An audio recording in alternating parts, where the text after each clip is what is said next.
The European Microfinance Network has a new general manager since April 2012, Jorge Ramirez Puerto, and we made an interview with him while we were in Brussels in the ENG's office. Jorge Ramirez has a bachelor degree in economics and business administration and a master's degree in European studies. He has developed his career in several European countries for different public and private organizations. What did you do before your current position? Yeah, okay. Actually, I spent many years managing different projects in different European countries. All of them projects addressed to try to facilitate the economic development issues on many policies, very different, on entrepreneurship, access to finance, innovation, internationalization, etc. And the thing is that this experience has been very, very challenging to me, particularly doing these same project management activities in different countries, dealing with different teams, sometimes as a team member, sometimes as a team leader. And well, the thing is that after that experience, I tried at the end finally to try the Brussels adventure, and here we are after 5 months here in the European Microfinance Network. Why did you choose the field of microfinance? Well, the thing is that, as I said before, I spent many years dealing with economic development related activities. The main activity I was doing through these projects, these previous programs, was to try to help SMEs, particularly micro SMEs, to develop themselves in different scenarios. As I said, it could be to access foreign markets, to try to find some access to finance, to establish some strategies related to R&D or innovation.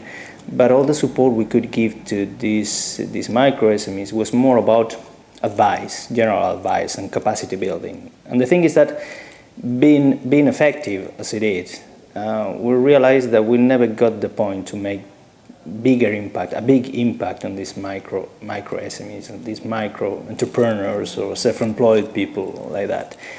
It was when at the end of my experience in UK, when I started having contact with specific activities, specific services that were more addressed to try to facilitate for these micro SMEs to access to some minimum funds. We're talking about 5,000 euros, 10,000 euros. We realized that implementing these services through the projects, actually we made the deliveries, the outputs of the projects, we made them rocket, actually. That was my first contact with the fact that facilitating and giving some small grants, some small finance sources to these entrepreneurs, to these micro SMEs, when we had a massive impact. And then when I become more and more involved in things related to microfinance, I realized how powerful this tool is, how powerful if you compare it with other activities more oriented to capacity building, which are still important, with advice, general advice about legislation, about market research, etc. But at the end of the day, you can give all this information to the client, but they need some money to implement it. And the funny thing is that they don't need much money for that. We're talking about 10,000 euros that for any European funded project is nuts. So actually that made me think about if I really wanted to have an impact on the entrepreneurs at European level, actually this way of microfinance was actually the one that really worked for me, you know. So that was it, and then that was when I first had contact with the European Microfinance Network, and things have been really challenging these first 5 months, and we have many more challenges in the future, actually. What are your professional goals in this field? Yeah, you know, obviously we need to make EMN like the main voice of the microfinance sector in Europe. We have to make the EMN the focal point of the microfinance sector. Challenge is really big. We need to try to facilitate and develop the access to financial services to a lot of people that are excluded from the formal banking sector, and at the same time make the microfinance that tool that's going to facilitate these things. And all of this according to the values of EMN. We have to consider that EMN is a network from members and for the members. And that's what we're trying to do, actually, with one of the most important things we do over 2 years, the overview survey of the microfinance sector. We try to get these issues, the concerns of all members, and in general from all the microfinance sector, and try to actually help them develop themselves. We picked up these concerns, we picked up these issues. We're going to try to set up the mechanisms and the coordination tools to try to make them all develop themselves in order to achieve what we said before, to try to have an impact at social level in the way that we can give access to finance to people that actually they don't have any access to the formal sector finance instruments, and particularly right now during the economic crisis when it became more and more important, the access to finance, you know. So it's really challenging, actually, but that's what I like it about this job anyway. So. In your opinion, what is the greatest professional challenge in this position? The thing is that one of the amazing things about the ENG is that this is a very broadly based kind of membership network or association.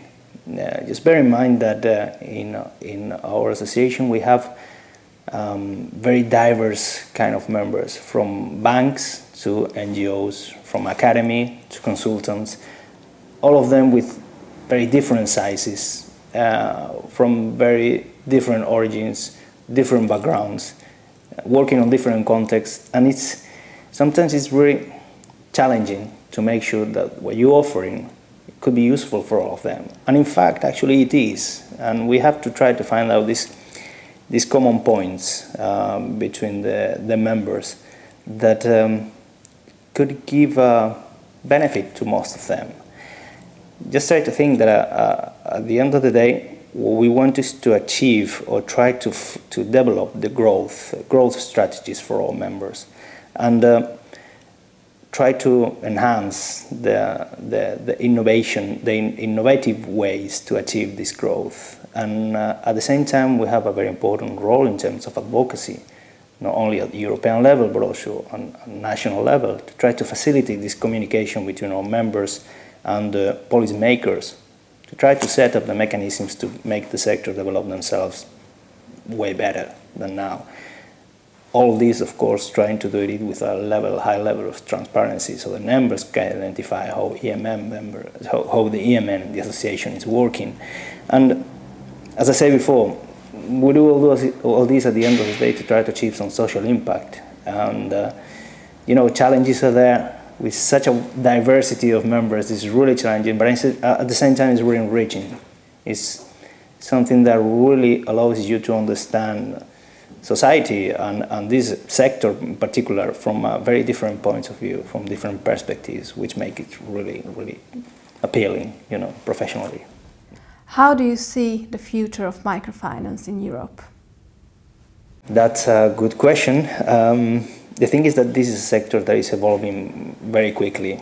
It's a sector where now is going through a very challenging moment.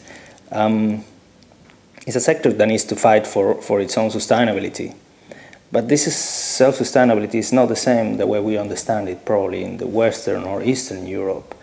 That's why, for instance, the main issue for our next annual conference in November in Bucharest will be about self-sustainability in Europe, particularly after all these economic crisis years that have been really challenging for everybody, and also, of course, for the microfinance sector.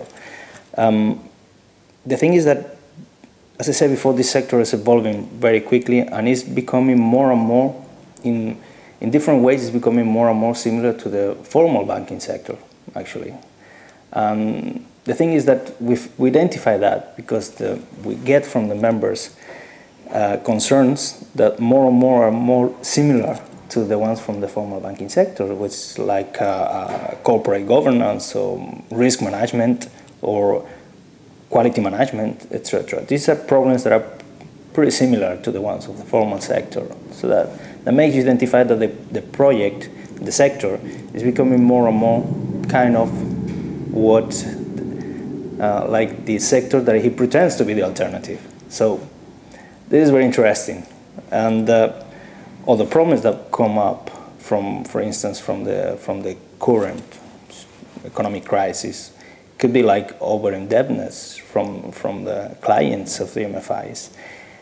This was one of the reasons that provoked the economic or financial crisis from the formal sector these last years, and we might be aware that it could happen also to our sector. So at the same time, all this, we have to think that it's so wide and so different, the different regulatory context in which our members are working with, that makes very complex actually to check what the future is going to be about, because economic regulation is going to clearly set the path about the evolution of the sector. And as I said before, you can find very diverse situations across Europe. So that's going to be very challenging for the sector. Do we actually need regulation? Is it better not to have any kind of regulation and just let the sector work as different NGOs and not finish like the over-regulated formal banking sector? You know, all these questions, we will try to deal with them, discuss about them during our annual conference. Probably in the conference we will get a bigger point about what's going to be the future of the sector. But there are many questions actually that we could talk about. I pretty much think that if the context evolves favorably to the sector, it will become more and more formalized, more and more closer to the formal banking sector, probably. Thank you for the interview. Thanks to you, yeah.